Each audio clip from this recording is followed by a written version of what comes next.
Fala galera, beleza? Então, sejam bem-vindos aqui ao nosso curso, de Agromapas com QGIS, um curso sobre layout, sobre apresentação de resultados. A ideia aqui não é mostrar o processamento em si, mas como você vai estar apresentando esses seus resultados, como você vai estar destacando ali pontos de interesse, como você vai estar mostrando da melhor forma ali as realidades que tem no campo. Então, a ideia aqui é usar metodologias, é trabalhar com layouts que vão valorizar mais ainda os resultados que você tem no campo. Então, nós vamos ver um pouquinho de mapas, nós vamos ver um pouquinho de algumas configurações no QGIS, nós vamos ver e destrinchar aqui todo o gerenciador de layout, o que vocês podem estar fazendo, como vocês podem estar inserindo legendas, inserindo figuras. Então, a ideia é trabalhar bem essa parte, porque não basta só você fazer o levantamento com seu drone, ou pegar uma imagem de satélite, você fazer análise, você processar esse material, realizar o pós-processamento, que é algumas análises agronômicas, no caso de índices de vegetação, de contagem de plantas, e simplesmente não saber como apresentar o seu resultado, não saber o que é importante você apresentar, não saber o que destacar. Então, você tem que saber o que o produtor quer, você tem que saber o que é importante, e a ideia é justamente essa aqui, é trabalhar nessa vertente, é trabalhar mostrando para vocês como vocês podem aí apresentar esses resultados. Com esse objetivo, nós criamos esse curso, que é o Agromapa com QGIS, que nós vamos estar trabalhando com esse tipo de apresentação. E aí aqui nós estamos com uma pequena introduçãozinha só para a gente ver e conversar um pouco sobre mapas, sobre cartografia, para a gente ter uma visão geral aí do que seria e o que nós precisamos fazer aí para poder apresentar esses resultados, beleza? Então, toda essa parte, toda essa questão de cartografia, nada mais é do que você representar, Então a ideia aqui é como você vai representar seu dado, como você vai representar ali a realidade. Nós temos que ter em mente que nós vamos estar representando a Terra, certo? Em um ambiente plano. Então é você sair de uma situação esférica para uma situação plana, que é um mapa, que é uma tela. Então tudo isso são projeções que nós vamos estar fazendo para poder aí fazer essas apresentações. Então a Terra em si, ela não é totalmente esférica, um globo bonitinho, como nós vemos, Existem vários modelos que vão estar representando aí o planeta Terra, certo? O modelo geodal, esférico, elipsoide. Então, e cada modelo vai estar representando de uma forma. Então nós temos aí o esferoide e o elipsoide, que é a forma que mais se aproxima, E nós temos ali o geoidal, que é a forma verdadeira, que mostra todas as deformações da Terra. E com base nisso, os sistemas de projeção vão estar trabalhando para poder trazer o mais real possível ali, a informação mais real possível nos sistemas de projeções. Então é interessante que quando vocês trabalhem com cartografia, vocês tenham em mente que nós estamos trabalhando com sistemas de projeção, e esses sistemas de projeção eles vão estar aí tentando trazer e transformar essas informações que estão nesses modelos, nos modelos esférico, elipsoidal e geoide, para uma situação plana, em que nós vamos estar aí utilizando uma folha, uma tela de um computador, certo? Então nós vamos estar usando sistemas de coordenadas planas, certo? Nós vamos estar projetando aí toda essa situação, beleza? Então existem vários modelos, olha aqui, esse é o modelo geoidal, certo? Que representa assim a realidade do que nós temos no planeta Terra, que ele não é um globo perfeito. Essa ideia de globo perfeito, ela foi promovida para poder facilitar o ensino. Então é muito mais fácil você chegar para uma criança, para um jovem que está ali no seu início de sua formação e falar que a Terra é redonda e representar dessa forma, do que você falar para ele que a Terra é geóide, que tem deformações. Então, a nível educacional, a nível didático, utiliza-se sim essa informação de que a Terra ela é redonda, é um globo perfeito. No entanto, na realidade não é. Nós temos deformações aí, certo? Nesse relevo que percorre em todo o planeta, beleza? E aí vão ter diferenças, sim, entre a superfície real, entre o modelo geóide, entre o modelo elipsóide, e todas essas diferenças vão estar sendo computadas aí nos sistemas de coordenadas. Então, por isso que é interessante que você saiba qual é o sistema de coordenadas que você está utilizando, qual é o mais adequado ali para a sua situação. Aqui, para a nossa realidade das Américas, nós utilizamos os CIRCAS, que é o Sistema de Referências para as Américas. Então, é um sistema que vai estar aí, é um sistema plano, que vai estar trazendo aí uma situação mais real e que melhor representa aqui para a nossa situação a nível de Brasil, a nível de Américas aqui. Beleza? Então, eu posso usar outro? Posso. Nós temos vários outros sistemas, certo? Mas o sistema que é adotado hoje aqui como referência a nível de Brasil para o nosso trabalho é o sistema CIRGAS. E aí vai variar dentro do CIRGAS em função das zonas que vocês vão estar trabalhando. A gente vai ver um pouquinho dentro do curso aí como fazer essa modificação entre os sistemas de coordenadas, beleza? Então, como eu falei para vocês, nada mais do que isso, né? Nós vamos sair, o globo ele é uma simplificação, certo? Mas nós vamos sair dessa simplificação esférica e vamos passar para uma situação plana. Então nós vamos passar para um mapa aí que vai representar toda essa situação que nós temos aí, toda a Terra em um ambiente plano, beleza? Então existem várias formas, vários sistemas de projeção cilíndrica, projeção cônica, projeção plana, e vocês podem estar utilizando a maioria desses. O sistema que é mais utilizado a nível de utilização de mapas aqui é o sistema cilíndrico, porque ele representa melhor aqui, certo, para a nossa situação. Então, quando a gente fala de projeção, quando a gente fala de mapa, é interessante porque nesse tipo de confecção nós vamos estar trabalhando com reconhecimento de formas, né? Então você tem aqui um mapa que ele vai ter ali informações em forma de gravuras, em forma de desenhos, de linhas, de polígonos, de pontos, certo? Então é interessante que todo esse reconhecimento ele seja feito, certo? E identificado. Você tem que identificar todos os elementos porque o mapa ele tem que ser autoexplicativo. Então, a pessoa que pega esse mapa, a pessoa que pega ali o seu produto, o seu layout, ela tem que ter capacidade, sim, de identificar todas as informações que tem ali apenas com os seus mapas, o seu mapa. Então, é claro que isso vai depender, sim, do conhecimento e da habilidade ali do usuário de quem vai fazer essa leitura, mas é interessante que o seu mapa seja o mais completo possível para que você traga para as pessoas um conhecimento ali acerca do que você está apresentando. Traga uma informação precisa.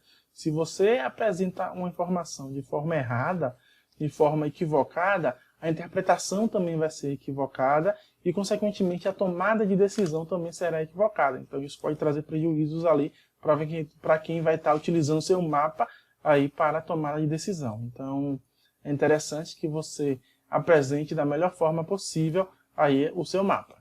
E aí, na tentativa de padronizar a apresentação desses mapas, de todos esses produtos cartográficos, né, em 1984 saiu um decreto, certo, que ele vai estabelecer aí algumas instruções, certo, acerca da cartografia nacional.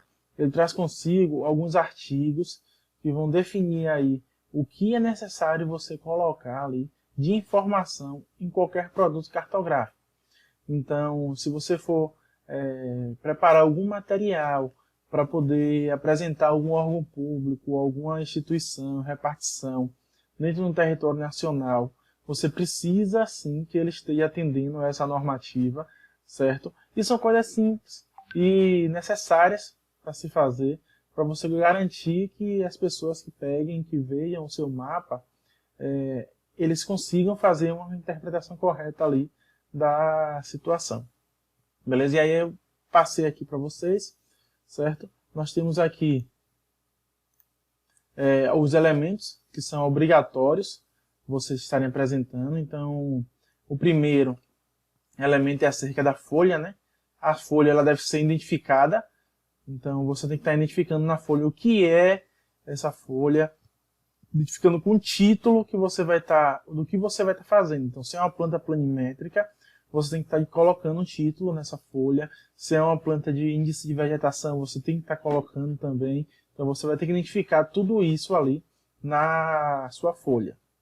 Essa é a primeira informação, e é uma informação muito importante, né? Porque você tem que mostrar, você tem que falar de forma clara ali o que você está fazendo, o que você está apresentando ali dentro daquela folha, beleza? Outra coisa também é que ela deve ter uma legenda, né? Toda carta topográfica, toda carta, aí, todo o material cartográfico, seja ele de topografia, de avaliação de cultivos, ele deve ter sim ali uma legenda, certo? No campo marginal, ou seja, na lateral ou no rodapé da página, uma legenda que vai trazer nela todas as informações necessárias ali para você estar apresentando. Então, dados da área, os responsáveis, a escala, a data, tudo isso você tem que estar colocando nessa legenda. A escala numérica também, né? E a escala gráfica é importantíssima, são importantíssimas de serem apresentadas, vocês têm que estar apresentando tanto a numérica quanto a gráfica, a numérica dentro da legenda e a gráfica dentro ali do seu local de layout. Então, se você estiver trabalhando com dados de altimetria, você tem que apresentar também aí essas indicações de curva de nível e a escala de declividade também. Então isso vai facilitar, sim, que a pessoa, que o leitor ali consiga interpretar com a maior eficiência aí a sua carta. No artigo 15, ele fala sobre os referenciais planimétricos e altimétricos, né, do sistema de coordenada. Então você tem que estar trazendo essa informação, porque essa informação é importantíssima. Lembra como eu falei para vocês, aqui nós utilizamos o Sigar 2000, mas existem vários sistemas, certo, de projeção, então você tem que colocar para a gente conseguir geolocalizar aí o seu levantamento, a sua informação ali, certo, a sua carta acerca global. Então você tem que estar colocando essa informação aí também, juntamente com a convergência meridiana, declinação magnética e a variação aí, né? Tudo isso para o ano que foi feito o levantamento. Muitas pessoas não colocam esse tipo de informação, principalmente quando se fala de avaliação de cultivos, porque alguns entendem que são dados mais topográficos, certo? Mas a norma está aí, ela traz essa exigência, então é interessante que você coloque, reserve um espaçozinho ali na sua legenda para você colocar esse tipo de informação.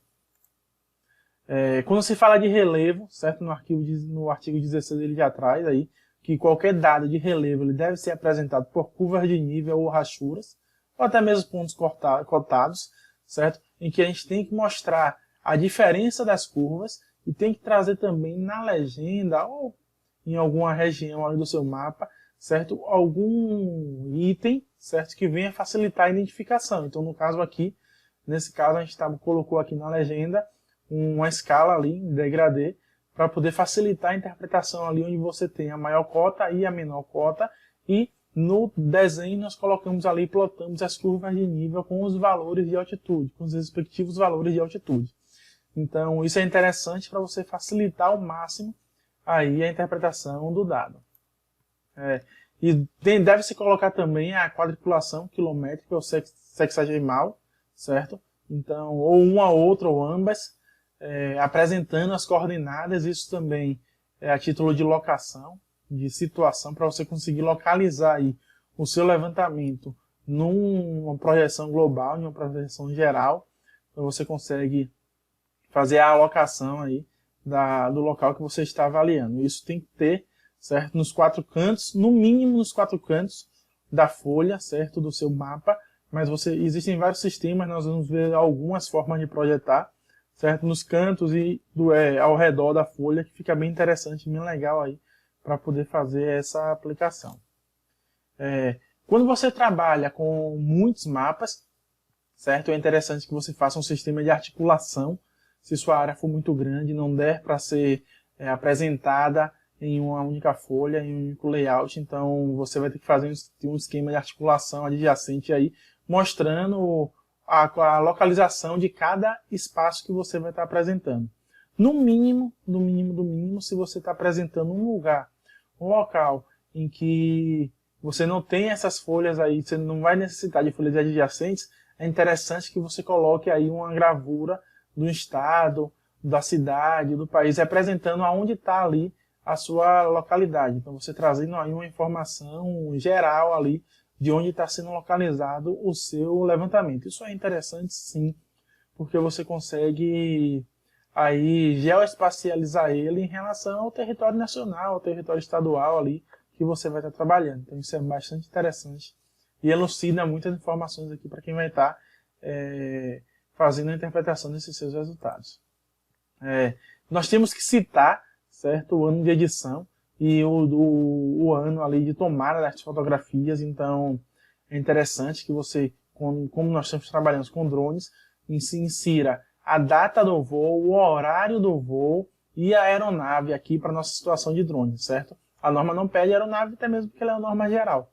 Mas se você está trabalhando com drone, é interessante que você coloque a data, o horário e a aeronave aí que foi utilizada. Se você está fazendo algum trabalho com alguma repartição, algum órgão, então é interessante que você coloque também aí as informações de identificação deles.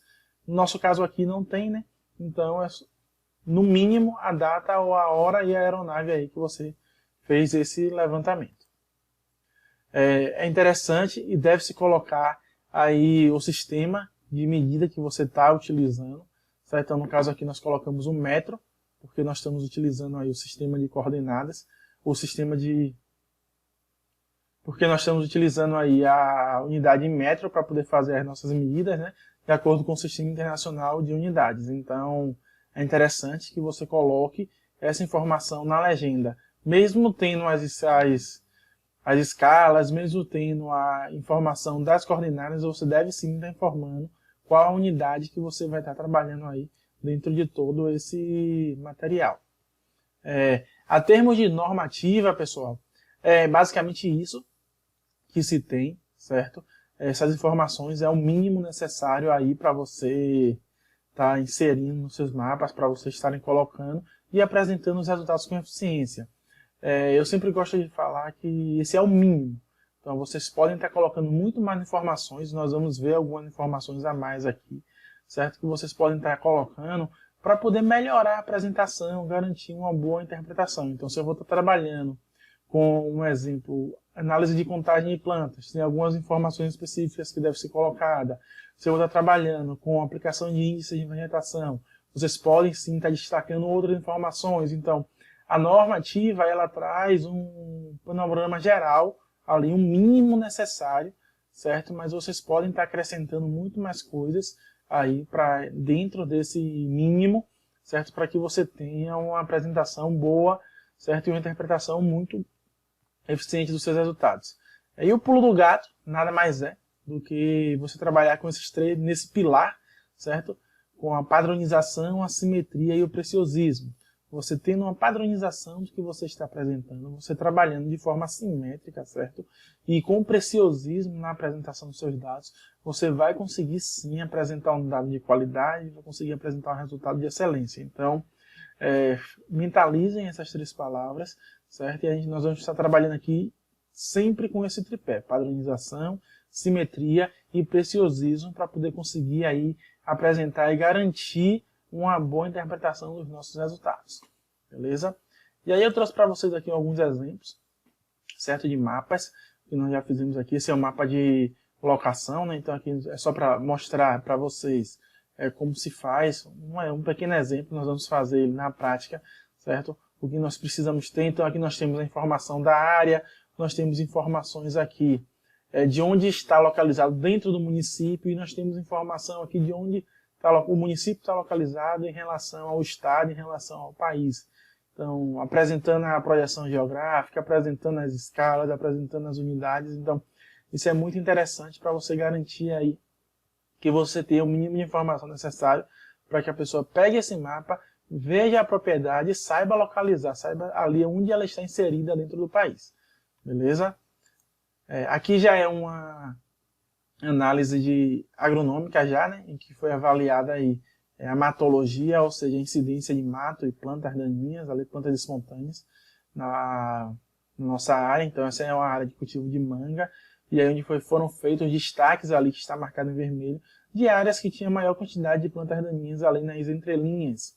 E a partir disso, você pode estar entregando esse resultado para o produtor e ele vai tomar aí a sua decisão do que fazer aí para poder, se vai fazer um controle, se não vai, se vai deixar mais um tempo. Então isso aí, esse tipo de informação vai auxiliar aí o produtor na sua tomada de decisão. Nesse caso, nós marcamos ali as áreas, certo, de destaque, as áreas de interesse ali que tem uma maior quantidade de plantas espontâneas, e adicionamos um mapa menor aqui, onde nós destacamos ali uma área como exemplo para poder mostrar como está ali com o zoom, como está a situação, beleza? Aqui também, da mesma forma que no outro mapa, nós aplicamos uma análise, essa é a análise do índice de vegetação VARI, certo? Que ele vai analisar aí o vigor das plantas, certo? Em função do quão verde está a nossa imagem, a nossa vegetação. E com base nisso, nós fizemos um recorte ali também, para poder aplicar o zoom ali, dar um destaque a uma área, a uma região, para poder mostrar aí em detalhe como está aí essa informação, certo? Aqui também outra análise que nós fizemos, também que dá para se apresentar, que é uma análise de contagem de plantas. Foi realizada a análise de contagem e foi apresentada desta forma, né, em que eu tenho ali um mapa pequeno com destaque, mostrando os pontinhos ali nas plantas georreferenciadas. Eu poderia sim estar colocando os pontos em toda a área grande aqui, poderia, no entanto, ia ficar muito poluída aqui o nosso mapa, né? Então é interessante que nós façamos esse tipo de organização. Eu tenho aqui um mapa grande e eu posso fazer um destaque das minhas áreas de interesse. E na legenda eu trago informações aqui, ó, da contagem total. Então a área total e o número de plantas aqui, com a precisão aqui dessa análise. Ela é uma análise que foi feita de forma automatizada, então ela não vai ser 100% aí de fidelidade. Então nós temos aqui, para essa situação, 2% aí de precisão aí para essa contagem de plantas que foi realizada. Beleza? Tá aqui, como eu já comentei um pouquinho com vocês, nos slides anteriores, nós temos aqui uma apresentação da altimetria, né? Então, aqui nós temos a representação do modelo digital, certo, do terreno, em degradê aqui, mostrando onde nós temos a região em vermelho aqui, a maior cota, e a região em azul mais intenso aqui, a menor cota, e associada a isso nós temos aqui a plotagem das curvas de nível, que nós vamos ver aí em uma aulinha específica, como deixar essas curvas de nível assim bem suavizadas, porque nós sabemos que quando nós estamos trabalhando com dados de curva de nível gerada por imagem de drones, devido à precisão e o GSD ser muito pequeno, nós temos uma curva, a primeira curva que é gerada, né, ela não é tão suavizada assim, então fica um pouco poluída. Então nós vamos aprender também a deixar essa curva também suavizada, sem perder aí a qualidade dos nossos dados, beleza? Então para apresentar essa altimetria, nós apresentamos as curvas de forma suavizada, em cima aqui plotado no modelo digital do terreno, e a nossa legenda aqui ó, com a escala em degradê, demonstrando onde nós temos a menor cota, uma cota média aqui do nosso terreno e a nossa maior cota aqui sendo representada em vermelho. Então a ideia foi trazer esses exemplos para vocês. Nós vamos trabalhar exemplo a exemplo dentro do nosso curso aqui, utilizando o software QGIS, certo? Mostrando as possibilidades e como você pode estar destacando. Claro que eu trouxe aqui alguns pequenos exemplos para vocês, mas nós vamos ver muito mais coisas, certo? No nosso levantamento aí e nas nossas aplicações, beleza? Então, fica aí e a gente se vê até na próxima aula. Valeu!